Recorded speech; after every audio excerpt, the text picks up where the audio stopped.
خطبہ نمبر 1۔ اس خطبے میں امیر المومنین علیہ السلام نے مختلف مجلسوں، معرکوں اور پیش آنے والے حادثوں میں خطبوں کے انداز میں ارشاد فرمایا ہے۔ بسم اللہ الرحمن الرحیم۔ حمد و سپاس کا سزاوار وہ ہے کہ قوت نطق کلام رکھنے والی تمام ہستیاں اس کی مداح و ثنا سے عاجز و درماندہ ہیں، جس کی نعمتوں کو شمار کرنے والے گننے سے قاصر ہیں اور جس کا حق نعمت کوشش کرنے والے نہیں ادا کر سکتے۔ وہ خدا کہ جس کی حقیقت بلند ہمتوں کے ادراک سے ماورا ہے، جس تک فکر کی گہرائیاں پہنچنے سے قاصر ہیں، جس کے صفات کی کوئی حد نہیں، نہ کوئی ایسی نعمت ہے جو صفات خداوندی کا بیان کر سکے، نہ کوئی ایسا وقت جس کا شمار ممکن ہو، نہ کوئی ایسی مدت دراز جو منتہی ہو۔ اس نے خلائق کو اپنی قدرت اور اختیار سے پیدا کیا اور ہواؤں کو اپنی رحمت اور مہربانی سے پھیلایا، اور متحرک و لرزاں زمین کو سنگھائے بزرگ پہاڑوں سے میخ خوب کیا اور مستحکم و استوار فرمایا۔ دین کی پہلی بنیاد خدا کی معرفت ہے، اور معرفت کا کمال اس کی تصدیق ہے، اور کمال تصدیق توحید ہے، اور کمال توحید اس کو ہر چیز سے برتر ماننا ہے۔ یہ کمال اخلاص صفات کی ذات سے نفی ہے، کیونکہ ہر صفت غیر موصوف ہے اور ہر موصوف غیر صفت ہے۔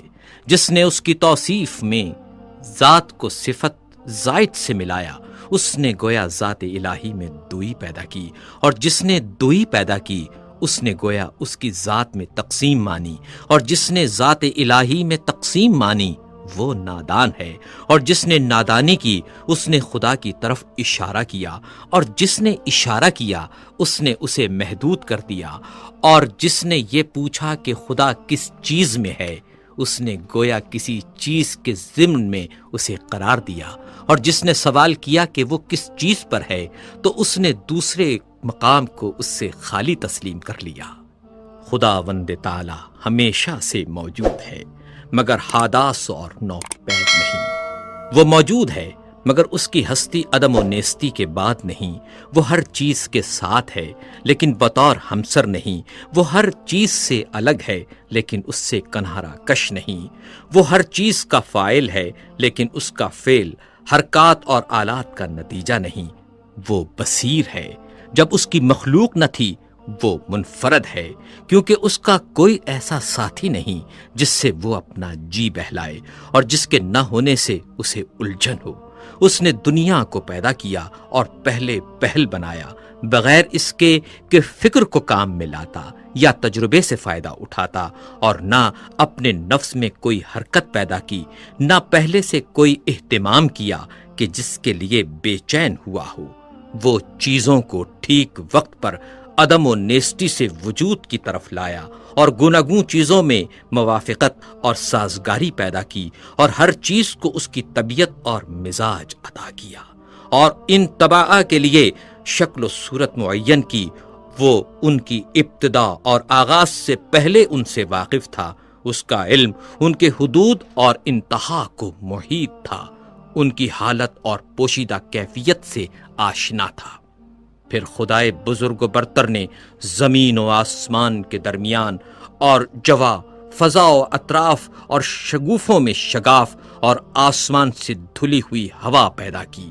اس جوا فضا میں متلاطم پانی جاری کیا جس کی موجیں بڑھ بڑھ کر بلند ہو رہی تھیں۔ اس پانی کو باد تند کی پیٹھ پر سوار کیا جو ہر چیز کو متزلزل کیے دیتی تھیں۔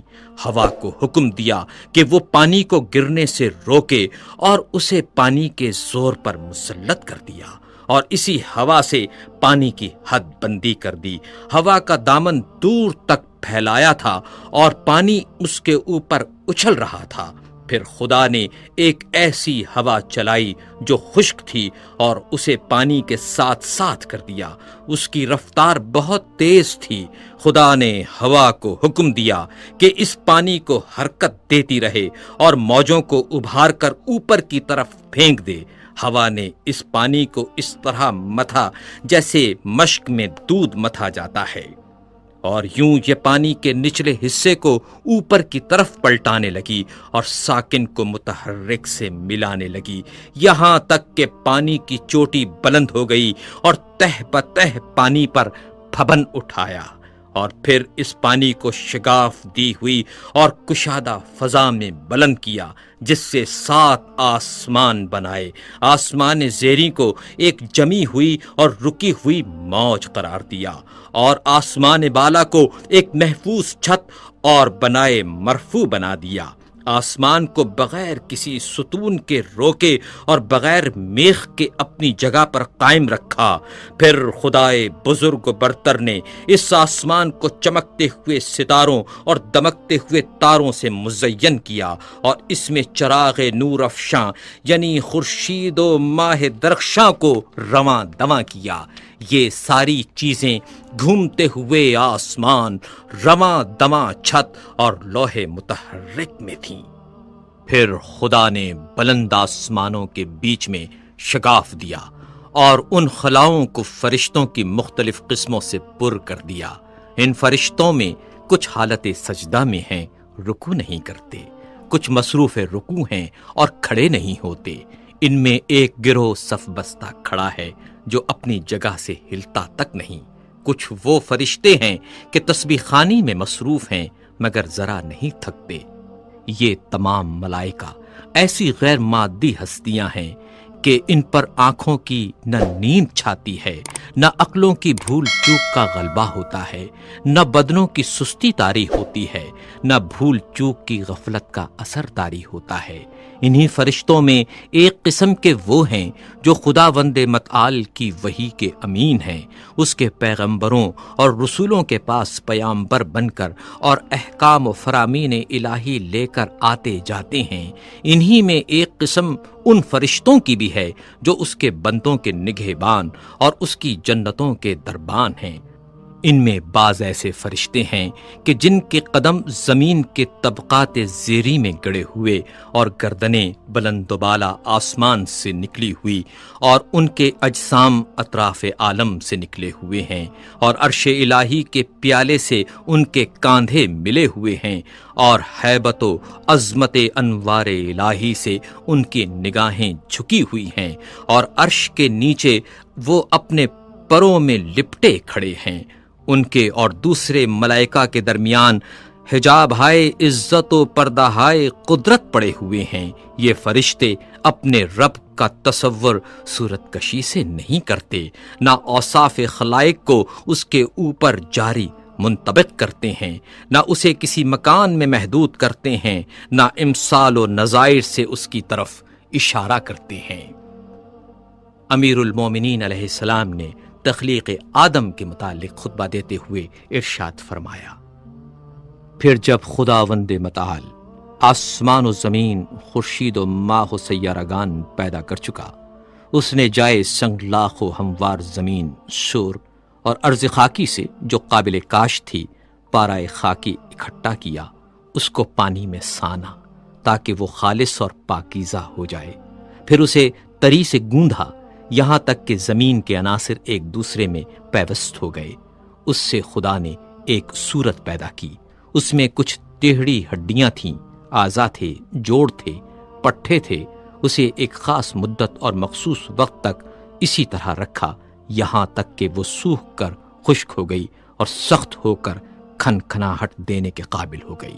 پھر خدا نے اس میں اپنی روح پھونک دی، اب ایک ایسا انسان پیدا ہو گیا جو ذہین ہے اور ذہن سے کام لیتا ہے، جو صاحب فکر ہے اور فکر کو کام میں لاتا ہے، جو صاحب اعضاء و جواہر ہے اور ان سے خدمت لیتا ہے۔ وہ اپنے اعضاء کو جس طرح چاہے جنبش دیتا ہے، صاحب فہم و فراست ہے، حق اور باطل میں تمیز کر سکتا ہے۔ وہ چکھنے کی حس کا مالک بھی ہے اور سونگھنے کی حس کا بھی۔ وہ رنگ اور جنس میں امتیاز کر سکتا ہے، مختلف رنگوں کی مٹی سے بنا ہوا، ان اخلاط سے ترتیب دیا ہوا جو ایک دوسرے سے معارض ہیں، گرمی سے بھی اور سردی سے بھی، تری سے بھی اور خشکی سے بھی، اندوہ و خوشحالی سے بھی۔ خدا نے یہ مخلوق پیدا کی اور آدمی نام رکھا۔ پھر خدا نے فرشتوں سے چاہا وہ اس کی امانت کا حق ادا کریں اور انہیں اپنے عہد و وصیت کی جانب متوجہ کیا کہ آدم کو سجدہ کریں اور اس کی عظمت و بزرگی کے سامنے سرے نیاز خم کر دیں۔ چنانچہ خدا نے حکم دیا، اے فرشتو آدم کو سجدہ کرو۔ سب نے سجدہ کیا سوائے ابلیس کے، جسے آدم کو سجدہ کرتے ہوئے غیرت دامنگیر ہوئی اور اس پر شقاوت طاری ہو گئی۔ اپنے آگ سے پیدا ہونے کا خیال کر کے اس نے غرور کیا اور مٹی کے بنے ہوئے آدم کو حقیر و کم مایا جانا۔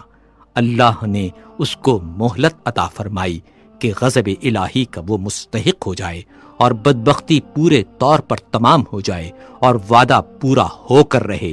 چنانچہ خدا نے فرمایا، تجھے وقت معلوم تک کے لیے مہلت دی جاتی ہے۔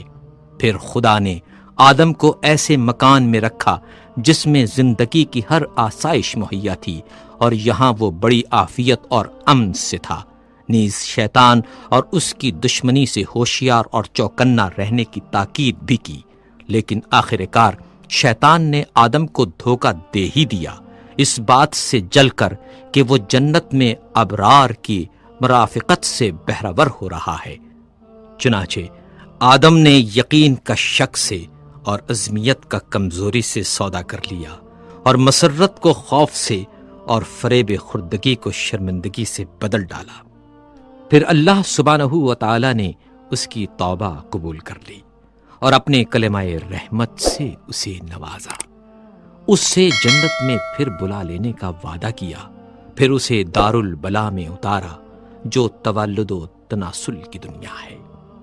آدم جب دنیا میں آئے اور تولد و تناسل کا سلسلہ شروع ہوا اور ان کی اولاد بڑھی اور پھیلی، تب اللہ نے آدم کی اولاد سے نبی منتخب کیے اور ان سے بندگان الہی تک وحی خداوندی پہنچانے کا عہد لیا اور تبلیغ رسالت کا انہیں امین بنایا، جبکہ بہت سے خدا کے بندوں نے پیمان الست فراموش کر دیا تھا اور وہ ڈر کر حق کو فراموش کر بیٹھے تھے اور بتوں کو اس کی خدائی میں شریک قرار دے رکھا تھا، کیونکہ شیاطین نے معرفت خدا سے بندوں کو بھلاوے میں ڈال دیا تھا اور انہیں اس کی عبادت سے روک دیا تھا۔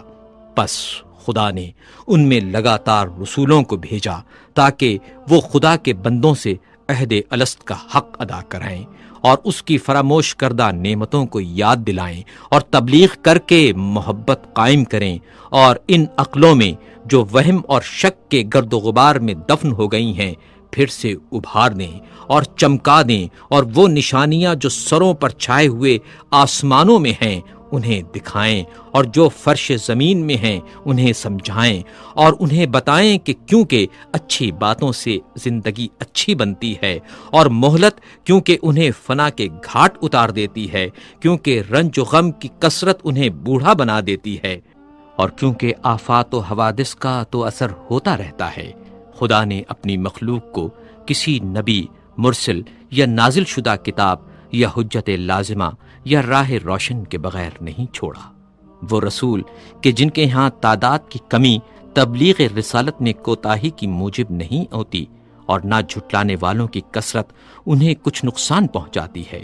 کچھ رسول آئے جنہوں نے پہلے والے رسولوں کی خبر دی اور بعد میں آنے والوں کی تصدیق کی، یوں ہی قرن گزرے اور صدیاں بیت گئیں اور زمانے گزرتے رہے، اور آباء و اجداد آئے اور گئے، ان کی نسلیں گزریں، یہاں تک کہ خداوند قدوس نے محمد صلی اللہ علیہ وآلہ وسلم کو بھیجا تاکہ اس کا وعدہ پورا ہو جائے اور اس کی نبوت ختم ہو جائے۔ انبیاء سے اس نے اس رسول صلی اللہ علیہ وآلہ وسلم کے بارے میں عہد لے لیا تھا۔ ان کی علامتیں مشہور اور ولادت باعزت ہے۔ جب آن حضرت صلی اللہ علیہ وآلہ وسلم تشریف لائے تو دنیا میں ملل متفرقہ اور اقوام منتشرہ کی کثرت تھی۔ مختلف فرقے تھے، بعض وہ کہ خدا کو بندوں سے تشبیہ دیتے تھے اور اسے مخلوقات کی طرح جانتے تھے، بعض وہ تھے جو اس کے نام میں تحریف کرتے تھے جو اس کی ذات سے کوئی تعلق نہیں رکھتے تھے، کچھ ایسے جو اس کے علاوہ کسی غیر کے لیے رائے دیتے تھے۔ رسول صلی اللہ علیہ وآلہ وسلم نے انہیں گمراہی سے ہدایت کی طرف نکالا، انہوں نے انہیں جہالت سے بچایا۔ پھر خدا نے چاہا اپنے رسول صلی اللہ علیہ وآلہ وسلم سے ملاقات کرے، وہ اپنے رسول صلی اللہ علیہ وآلہ وسلم سے راضی تھا۔ اس نے اپنے رسول کو اس بات سے ماورا سمجھا کہ وہ دنیا میں رہے اور اس کی سختیاں سہے، لہٰذا اسے کرامات اور بزرگی کے ساتھ اٹھا لیا صلی اللہ علیہ وآلہ وسلم۔ پھر حضرت صلی اللہ علیہ وآلہ وسلم نے تم میں وہی چھوڑا جو اور انبیاء نے اپنی امتوں میں چھوڑا تھا، کیونکہ گزشتہ انبیاء نے اپنی امتوں کو یوں ہی بغیر کسی روشن راستے اور مستقل نشانی کے نہیں چھوڑا تھا۔ تمہارے رب کی کتاب اب رسول صلی اللہ علیہ وآلہ وسلم کی وفات کے بعد تمہارے پاس ہے۔ رسول اللہ صلی اللہ علیہ وآلہ وسلم نے اس کے حلال و حرام کو واضح کر دیا، اس کے فرائض و فضائل کو، اس کے ناسخ اور منسوخ کو، اس کی رخصت اور عظمیت کو، اس کے خاص اور عام، اس کے عبر و امثال کو، اس کے مرسل اور محدود کو، اس کے حکم اور متشابہ کو اچھی طرح کھول کر بتا دیا، اس کے مجملات کی تفسیر کر دی، اس کے اسرار اور گہرائیوں کو ظاہر کر دیا۔ ان میں ایسے میثاق بھی ہیں جن کے جانے بغیر چارہ نہیں، اور ایسے بھی ہیں جن سے بندے اگر نا واقف رہیں تو کوئی کام نہیں رکتا۔ وہ بھی بتایا جس کا فرض ہونا کتاب قرآن حکیم سے ثابت ہے، اور وہ بھی جس کا منسوخ ہونا سنت رسول سے واضح ہے۔ وہ باتیں بھی بتائیں جن کا اختیار کرنا از روئے سنت واجب ہے، اور کتاب قرآن میں اس کے ترک کرنے کی رخصت ہے، نیز یہ بھی کہ کیا چیز وقتی حیثیت سے واجب ہے مگر آئندہ زمانے میں ان کا واجب ہونا ضروری نہیں رہا۔ پھر محرمات کی تقسیم ہے، ان میں کچھ ایسے کبیرہ ہیں جن کے ارتکاب پر کتاب الہی نے جہنم کی آگ سے ڈرایا ہے، کچھ صغائر ہیں جن میں مغفرت کی امید ہے، کچھ ایسے مقامات ہیں کہ ان کا صدور مقبول بارگاہ الہی ہے، اور کچھ وہ ہیں جن میں بندے کو اختیار ہے۔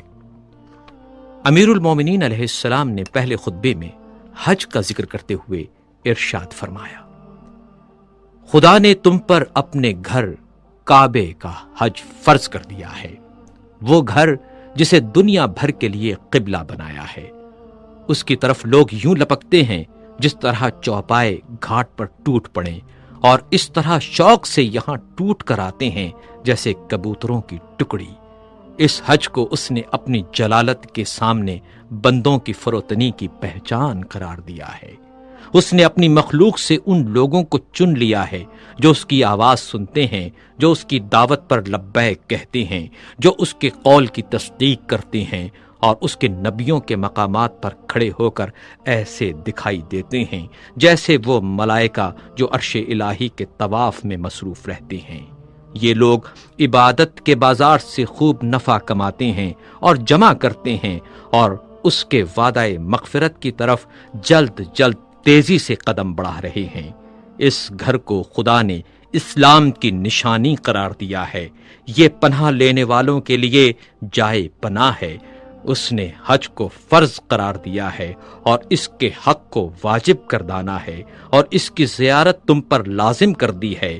چنانچہ خدائے بزرگ و برتر فرماتا ہے، اللہ کی طرف سے ان لوگوں پر حج فرض ہے جو زاد راہ رکھتے ہیں، اور جس نے انکار کیا تو خدا سارے عالم سے بے نیاز ہے۔